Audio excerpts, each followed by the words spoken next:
Welcome to GLS Carriers Presents Team Talk. I'm Ken Cox. Funny thing about me, I don't sweat. I rain. Today we've got Francis Ham, Kenny Kuntz, Jeffrey Allen, Danny's behind the scenes, and we are Drivers for Drivers. Jeff, you did that on the first take. God, man, you're tired. I thought about lip syncing so we didn't get out of rhythm. As you can see today, we've got Mr. Allen with us. Before we dive into his story and what he's all about, we wanted to say happy birthday. We've got three of them this week. We've got Albert Rodriguez, James Shreve, and Tony O'Talcott. Great. So, guys, happy birthday. Happy birthday, guys. Thanks for being a part of this team. So we'll dive into it. Jeff. Yes, sir. Welcome. Thank you. Hey, so tell us a little bit about yourself, where you live, where you grew up, and what kind of brought you into the trucking world. Okay, I was born and raised in Arkansas. I live right close to the Oklahoma state line. I've been around trucks my whole life. My uncle drove, my stepdad drove, my grandfather drove when I was young. Me and my wife got married in 2011. Thought about doing my trucking career then, put it off, started in 2014, and been going on hard, strong since. Right on. Doing the trucking when you first started, what were you doing? Was it reefer? Were you doing? No, it was drive-in, and I was just working for USA Truck right there out of Van Buren, right there by my house, and just didn't get into reefer really until about 2020. And I don't think I'll go anywhere else. Right on. All over the road, local? There was some over the road and then some regional. Right on. What's your best memory of being in the truck? Oh, actually, it just happened. I got to bring my family with me this summer. We got to go to Mount Rushmore together. So right on. Great. We made some pretty good memories this summer. South Dakota's beautiful up in that area. It is. It is. That's your stomping grounds. Yeah. I lived there for 10 and a half years in the Black Hills. So, well, I've lived in Arkansas for 36. Well, we lived in Oklahoma as a kid, but you might as well say Arkansas. We only live 13, 14 miles off the Arkansas state line. You bet. Right you on. bet. So you stopped at 3 kids? No, we've only got 2. That's just a joke I play on Kenny because me and my wife wanted to have 4 kids, decided to stop with 3, because we heard that 1 out of 4 kids become Cowboys fans. But I got to say, Jerry Jones, the owner of the Dallas Cowboys, is a Razorback supporter, and I'm a huge Razorback supporter. So Yeah, I see your shirt today is all representing Razorbacks. oh yeah. Good deal. Yeah, it's good. What questions you got for him? Why GLS? Why did you choose to join up with GLS? I was having an issue at the company previous to just staying on track, making sure the bills were paid. My wife always wanted to be a stay-at-home mom, and my brother-in-law, Freddie, works here. So we discussed it one day at dinner time at our house and everything, and he said, man, you got an opportunity here. He goes, you should look into it, and I did, and it was one of the best decisions I've made. So you started out as a lease operator. Correct, and now I have my authority. And now you're running under your own authority. And you worked with Nikki and Mylene and those guys down in Driver Advantage. Correct. To get that rolling. Good deal. Within a year. Within a year? Within a year, I actually had my own authority after coming here to GLS and had my own authority, my own insurance. Kenny actually talked about it because you as well, because I got DOT inspected, and then the next day I switched authority. And 2 days later, I got inspected again under my own authority. So it was a pretty busy week. They were good DOT inspections. I appreciate that. Yes, they were both passing. The first one, the one I actually got with GLS, was a level 1, my first level 1 in 10 years. So that was awesome. Yeah, and I attribute that to proper pre-trip, making sure your tires are good, that kind of stuff. Kenny, what questions you got for Jeff? Who's the best dispatcher? No. I was just kidding. my wife. She tells me when I got to leave the house. So. Good answer. You still must be doing pretty well, Does your wife be able to come that stay-at-home mom? Actually, she is. She's a stay-at-home mom. She does DoorDash during the day to help, a little bit right now because we did just come back from a week in Destin, Florida. Mm-hmm. Which, to be honest with you, I don't think we would have been able to do that without coming over here. So Yeah, that's great. That's great. It is great. You do a good job for us. We really appreciate that. We just mentioned you last week as well. well, I haven't watched today's podcast that I got, so I haven't seen it yet. Oh, well, I'll fill you in. We picked up a trailer that you had dropped off, and it was clean and full of fuel, and the next guy that got that trailer was very happy. Well, I dropped another one off yesterday. Can you be an example for us? I'll try. I dropped another one off yesterday. Got the new one up here today, and had to put brakes on it. So You're doing a great job. Keep up that good That's work. right. Absolutely. I really appreciate that. I don't like those conversations with the other drivers going, hey, why is this trailer not, yada, yada, yada. And I'm like, that's a good question. What would you tell another driver about GLS to sway them to come to us and do like you're doing? the fact that you're not a number, you're a name. I don't have a problem with anybody here. Francis actually called me a couple weeks ago, talked to me probably 15, 20 minutes on the phone. Around here, it's more like a family to me. Like I have a relationship with everybody here. So it helps the fact that not everybody is so spread out to where you don't know everybody. I know that we're growing to where we have the Carthage yard. I actually clocked it. It's 2 hours and 10 minutes from my house. Just so everybody knows, I know where I'm going to be parking at pretty soon. But yeah, it's the atmosphere of the people that work here. Good. And I mean, we understand it. I mean, just like any job, it's ups and downs. It's working together, it's communicating. What are some of the struggles that you've had, moving with GLS carriers that we've all worked together and overcome, Kind of put you on the spot a little bit, I understand.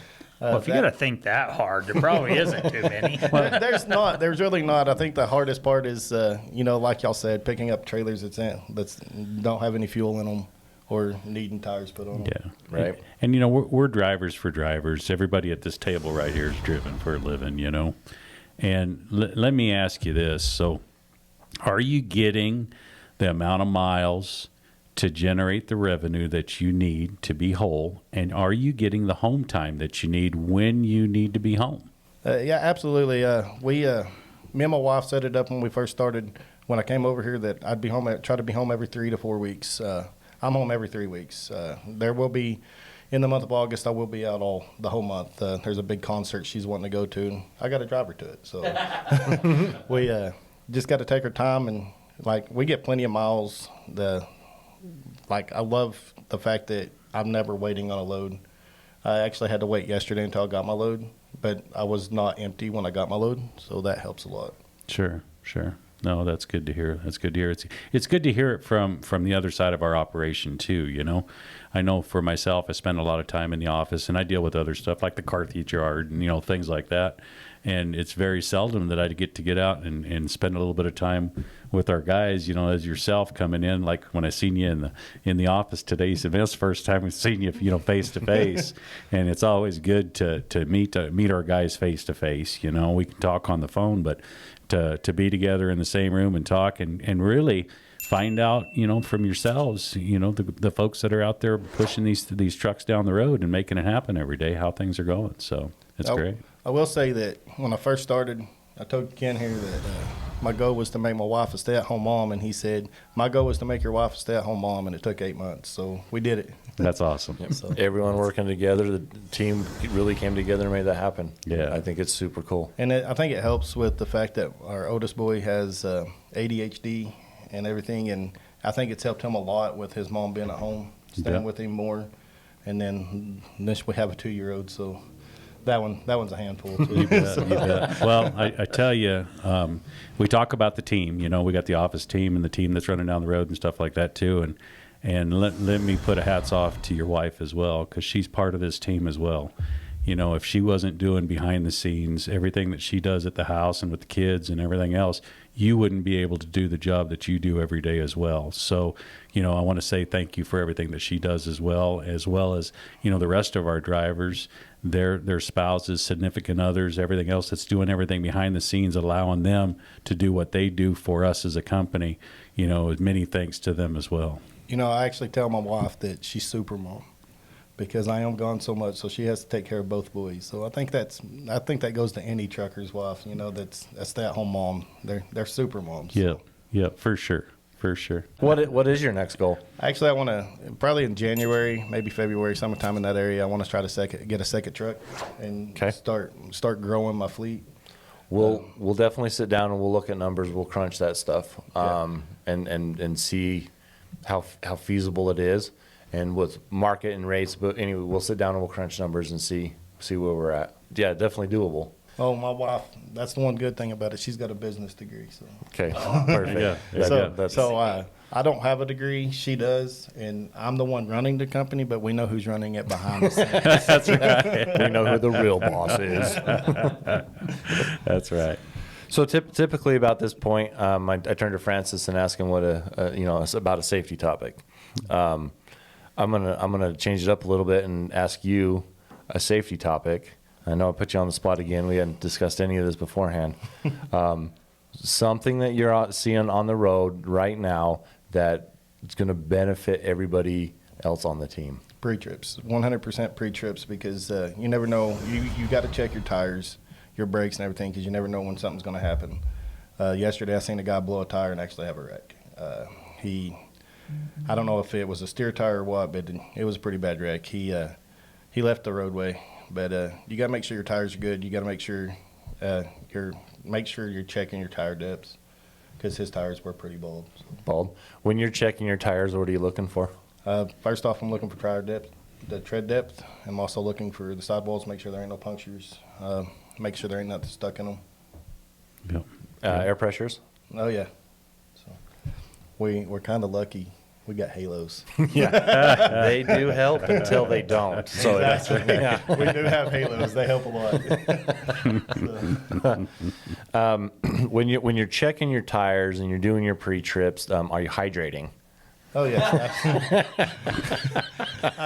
The crazy thing is y'all's been talking about hydration a lot lately. I do. In this heat, it's key. I've been going through about 2 cases of water a week, so yes, I've been hydrating. Great deal. Hey, on a serious note, I say that a lot, and Kenny makes fun of me about it. It's science. Have you noticed positive effects by doing that? I've actually lost 10 pounds. You lost 10 pounds by drinking water. Wow, that's great. Actually, having asthma as when I was a little bit younger, drinking the water's helped a lot during the summertime. Being in Florida last week, it was twice as hot as it is up here. And moist. Humid. Oh, yeah, I do that a lot. So we had 4 cases of water in the condo. So we had plenty of water. Yes, we had our soda pops and and my sweet tea. I'm a sweet drinking fool, sweet tea drinking fool, and Yeah.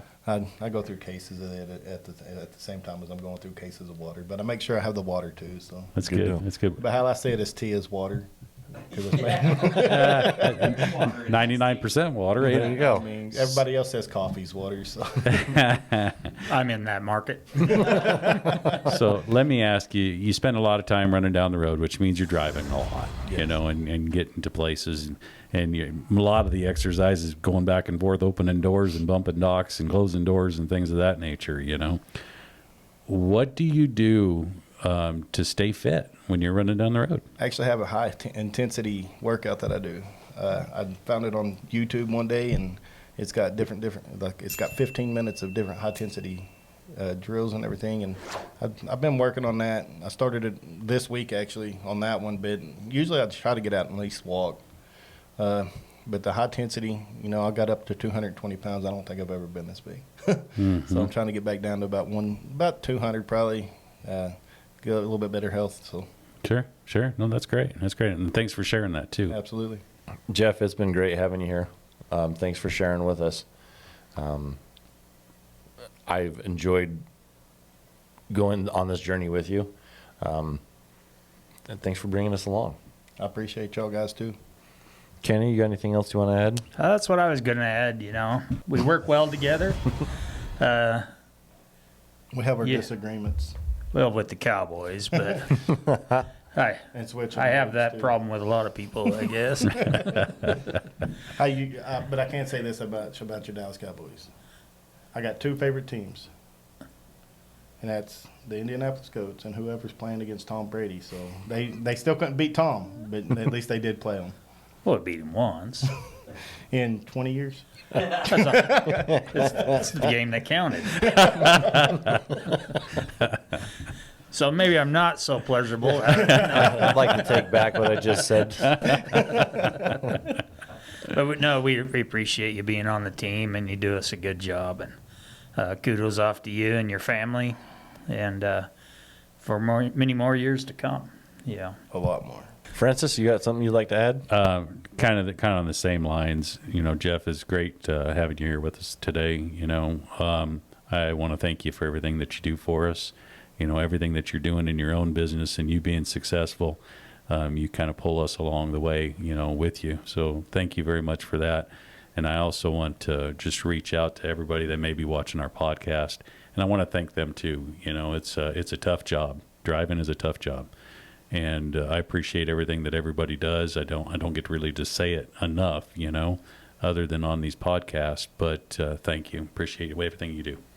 I will say that if anybody ever has questions about what the difference is from any other company in GLS, they can feel free to call me. They can call the office and get my number. I don't care. Great. I appreciate that. Okay, I'll write that down. I'm going to just start forwarding my messages to you.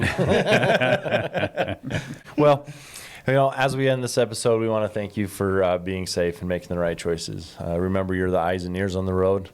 If you see something, say something. We all succeed when you complete your trip safely and you're home with your loved ones. See ya. See ya.